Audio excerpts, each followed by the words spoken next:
go into Chanel to get something repaired and fixed, and then I would go into the Chanel store to pick up the next item she's bought, and I'm just like, is this kind of like an addiction? But guys, no black creators I saw pop out with that bag until I made this video, right? And then I started to see a few black creators like make videos, and it made me think like, did Chanel see my video? Hey guys, it's Wadzi. Welcome back to my podcast, Soft Takes, all about sharp opinions with soft voices. I just want to say a huge thank you to everyone that supported episode 1. I was blown away by the support within 24 hours. It means so much because I've been procrastinating this podcast, number 2. And number 1, I've been neglecting actual YouTube videos. So this definitely encouraged me to take this more seriously. Like I said, I'm going to pilot 6 episodes of this. And if the results are great, then I will invest in a mic and invest in everything a podcaster should be investing in, quite frankly. But if you haven't yet watched my podcast before, the way this podcast works is we like to break things down into segments. So we're going to do a introduction, and then we're going to do a things I'm feeling soft for. So this could be fashion things, this could be trends, anything, soft scrolling. This is like my media, like what have I seen on the news, my news, that I feel like I need to talk about. And then we have the main segment of the video of what I want to dedicate the main portion of the podcast to. So if that sounds like it's interesting to you, then stop scrolling and keep listening. Okay, so we're going to start off with a catch up. It's so hard thinking of topics that I'm not currently going through that I just know if I spoke about will just make life messier, you know what I mean? And we're not that desperate for views yet, right? So we're going to talk about something else. I've been living in London for 2 years, and if it's one thing that has gotten me that is now starting to impress me less, it's the amount of luxury beverage related pop-ups. Let me explain. Loewe, they've been doing this, okay? They have been the cult leader of this as far as I'm aware. So about like a year ago, Loewe had a pop-up just outside of Selfridges where you could get like smoothies or you can get matchas. And I remember like my mom got one flavour and I got the other flavour.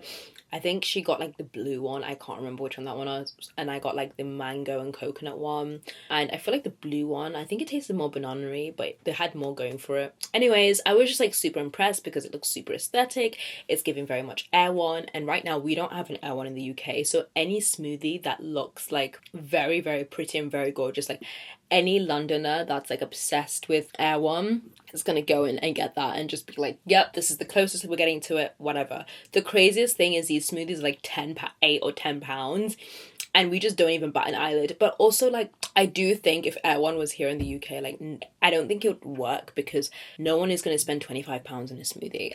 British people wouldn't do that. Like 8 and 10 pounds, I fear the main demographic for those drinks are like internationals, right? So anyways, I fell for it that time. I bought it this year again. I think I got the cherry glow smoothie this time round. Did I taste any cherry in that smoothie? Absolutely not. It lists all these beautiful ingredients, but at the end of the day, if all I could taste is coconut, then what is the point? Like, it's just...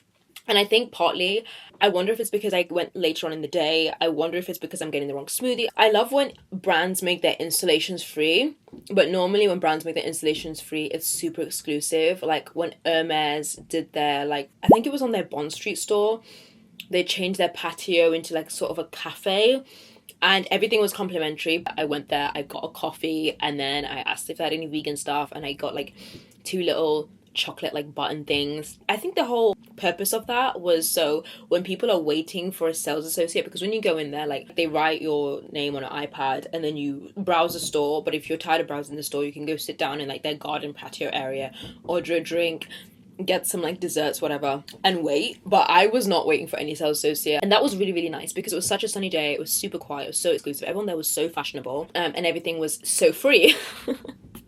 That's the type of brand installation thing that I'm here for. If you go around Bond Street or like New Bond Street, a lot of the installations that are there, like the pop-ups from the designers, are completely free.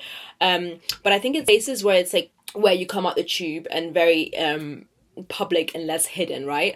Those places, the Selfridges, the Harrods, you will pay for that installation. Okay, so moving on to things that I'm soft for. Guys, can we bring back stacking? Can we please bring back stacking? I know I'm not a great example, but like Not the type where we have like all our hair ties and rubber bands and loom bands on us and beaded bracelets that we got at the local gift store while we were on vacation.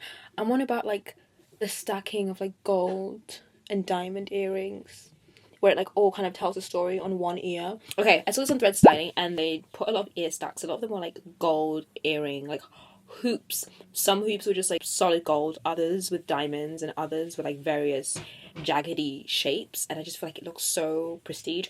Originally I did make a post about this actually, but I made it about stacking the Cartier love bracelets, because that's something that a lot of celebrities used to do, a lot of YouTubers used to do.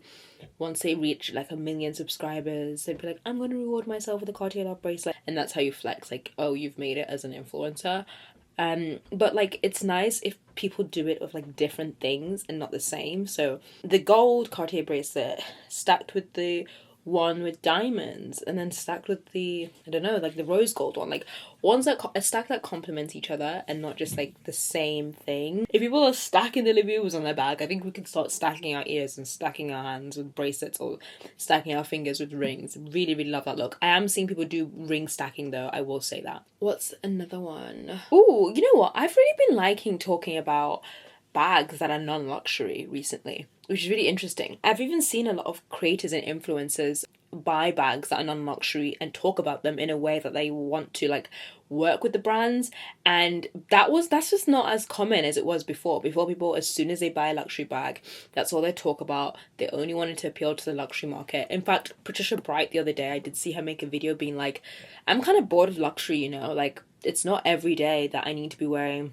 Chanel, Gucci, whatever. I'm not saying what she said word verbatim, but she said, you know, sometimes I want to do a H&M, I want to do a Zara and stuff. And I've seen loads of creators say that and do that, and maybe this is why I've kind of pulled back and started talking about other brands like Charles and Keith, and that video did surprisingly well for TikTok considering their algorithm.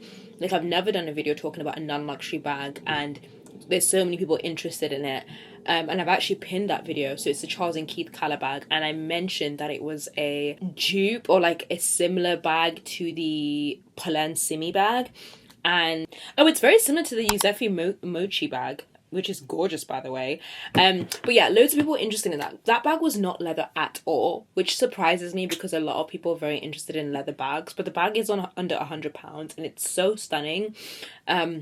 If you're interested in the bag, I'll link it down below. But yeah, that's one thing I've definitely been soft on, speaking about like non-super luxe brands.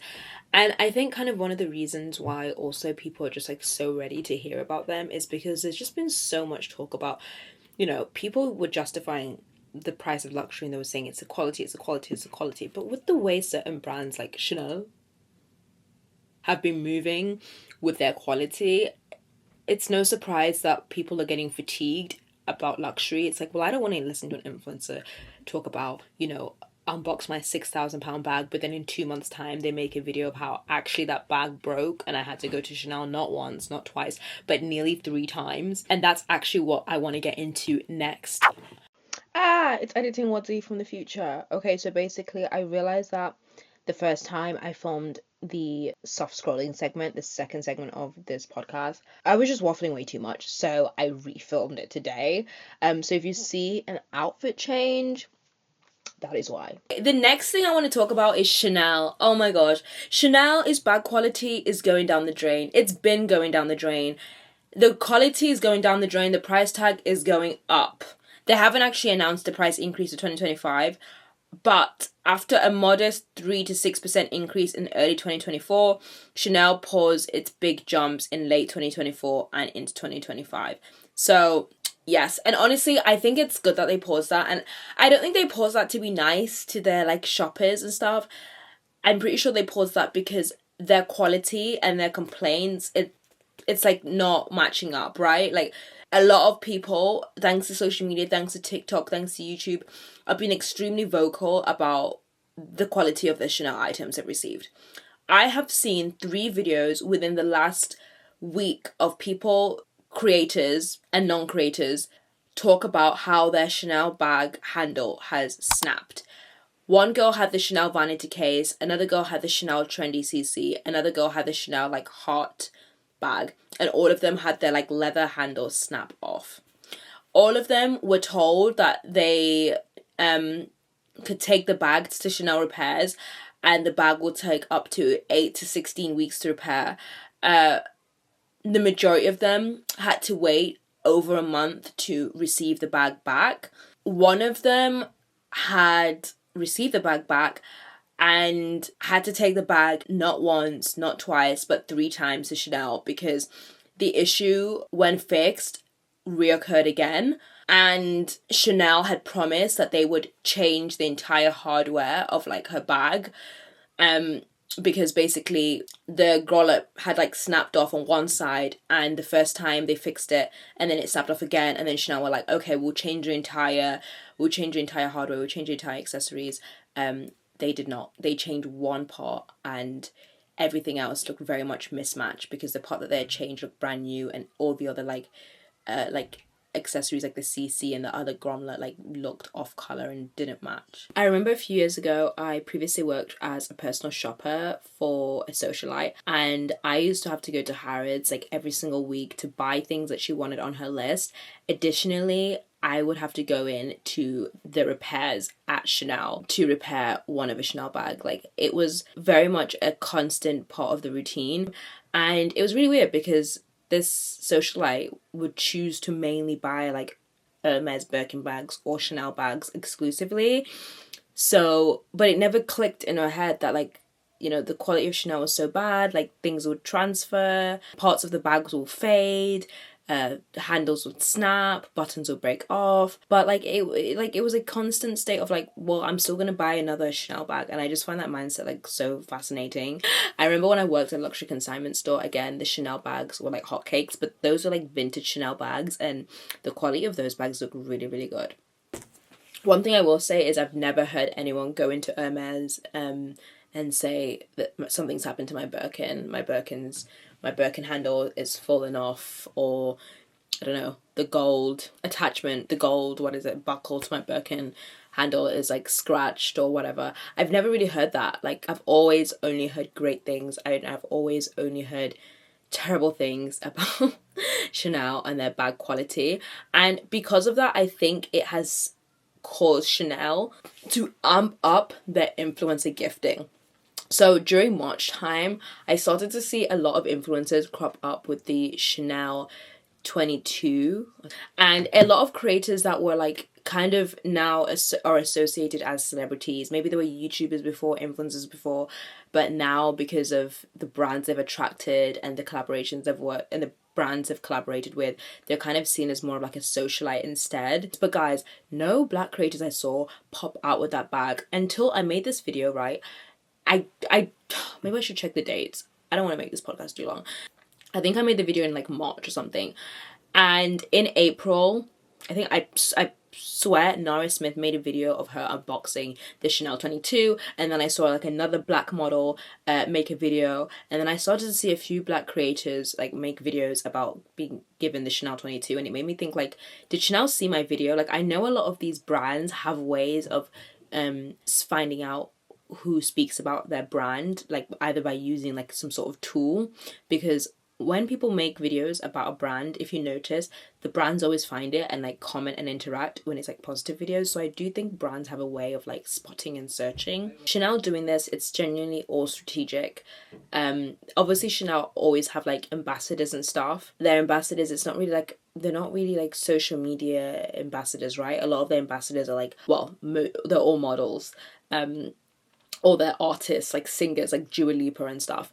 So what could be next for Chanel? Could their next ambassador be more of like a social media person or have a history of social media? I don't know. I don't know if they're ready to step into that world yet.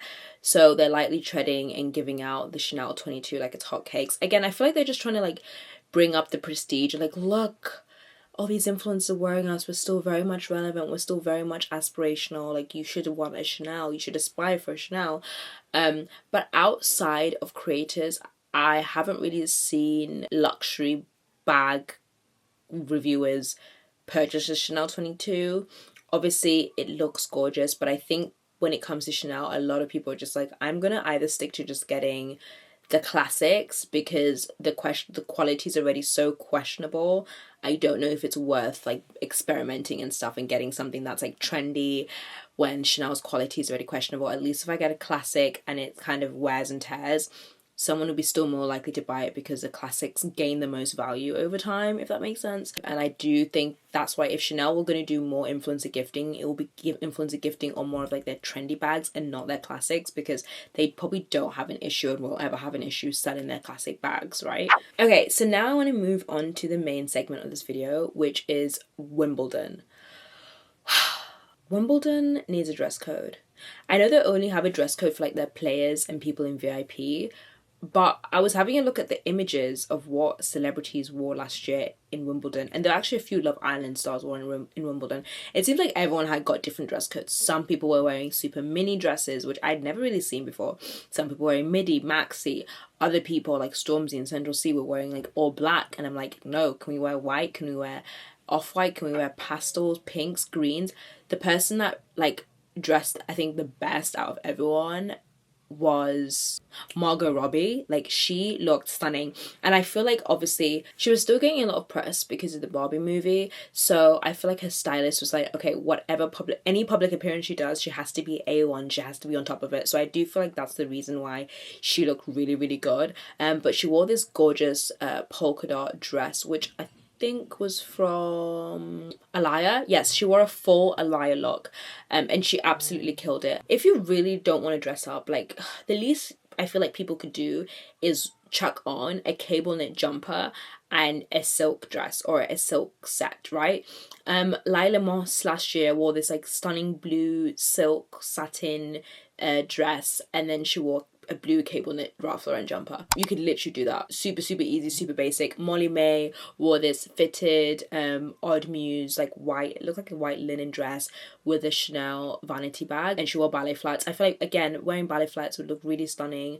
And I wanted to actually give you guys some recommendations of other polka dot dresses which I think would look really, really great if you went to Wimbledon. First of all, I saw this mini one from ASOS, and it kind of gives like 60s. It's not like fitted, it's kind of like a little loose, like a loose fit dress, and it's got a round neck and it's sleeveless.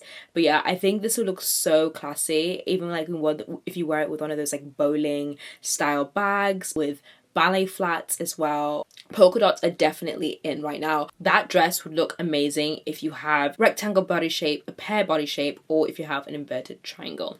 Honestly, when Margot Robbie wore polka dots last year, I kind of was still like, I'm not on this polka dot train. It feels so corny. It reminds me of Minnie Mouse. It feels like kind of childish. I don't know. I wasn't really into it. And I want to try and be like inclusive in polka dot dresses for all different types of body shapes, so you guys kind of have a idea. Now we've got this polka dot dress. I wouldn't personally go for this one because it would not flatter me, but it's just basically like it's a straight cut strapless neckline, and it would look really great on a rectangle body shape and a inverted triangle. Also some specific like petite frames. Now a more conventional polka dot dress. This one is kind of like, it's got like a V neck, which I really, really love. So if you want to wear this dress, I feel like this is a bit more universal for other body shapes. Definitely an hourglass and a pear shape for sure. Oh my gosh, this dress next. This dress is so beautiful.